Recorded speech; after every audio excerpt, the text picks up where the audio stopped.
বন্ধুরা কুয়াকাটা এসে গাছ পাকা পেঁপে কেনা হলো, আমি নিজে হাতে কাটলাম, অসাধারণ খাচ্ছি, আমার ওয়াইফ খাচ্ছে। ওই দেখেন ওখানে বিক্রি হচ্ছে, তো আমি নিজে কেটেছি এবং ওনারাও কেটে কেটে নিচ্ছে আর কি, 60 টাকা করে। মিষ্টি আর ও খাচ্ছে আর বলতেছে মিষ্টি। আরে আল্লাহ, ঢাকাতে তো এত সুন্দর পাই না।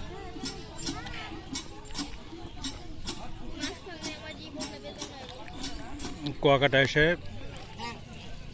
পেঁপে, গাছ পাকা পেঁপে দাম নিয়েছে 60 টাকা। যদিও ঢাকাতে আমি 50 টাকা কেজি কিনি। ওই পেঁপে আর এটার ভিতরে পার্থক্য আছে, এটা পুরো মিষ্টি।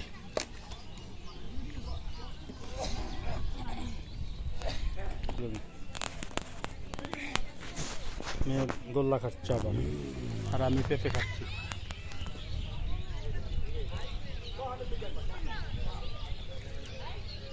আসলে এসব জায়গায় আসলে ন্যাচারাল জিনিসগুলো